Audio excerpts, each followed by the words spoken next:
அம்பலவான சுவாமி கோவில்ல நான் முன்னாடியே சொன்ன மாதிரி கோவிலுக்கு எதிரில் வந்து ஒரு கம்பம் இருக்கு.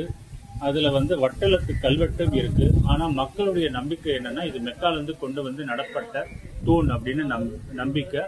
அதுக்கு திருவடி போற்றி என்று பேர். சில பேர்களுக்கு இது குலதெய்வமாகவும் இருக்கு இந்த கிராமத்துல. ஆனா அதுல வந்து வட்டெழுத்து இருக்கு. அது ஒரு கல்வெட்டா இருக்கிறதுக்கு உண்டான வாய்ப்பு இருக்கு.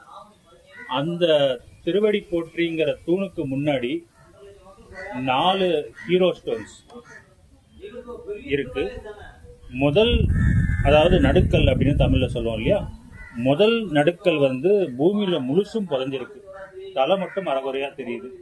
அதனால அது என்னங்கிறது நமக்கு விவரம் தெரியல.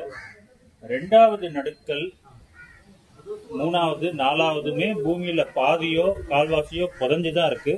ஆனாலும் நம்மளால ஓரளவுக்கு சில விஷயங்களை அதுல இருந்து கண்டுபிடிக்க முடியுது.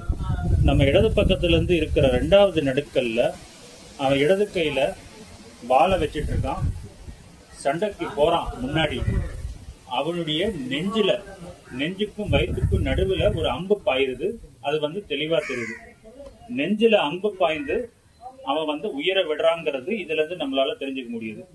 அதற்கு அடுத்து இருக்கிற 3வது நடுக்கல்ல அவனுடைய பேரும் கூட வட்டலத்துல மேல எழுதிருக்கு. 2 வரி கல்வெட்டு.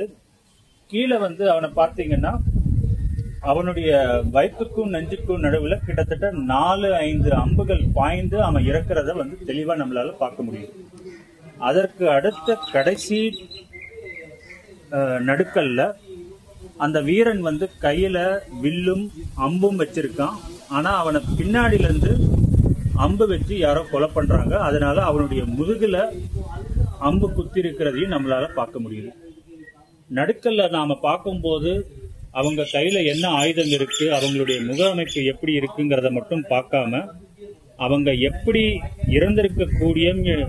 இறந்திருக்க கூடும் என்ற சாத்திய கூறுகளையும் அந்த நடுக்கல் வந்து நமக்கு உணர்த்துதா இல்லையாங்கிறதையும் நாம பார்த்தோம்னா நமக்கு வரலாறு இன்னும் சுலபமா புரியும் அப்படிங்கிறது என்னுடைய எண்ணம்.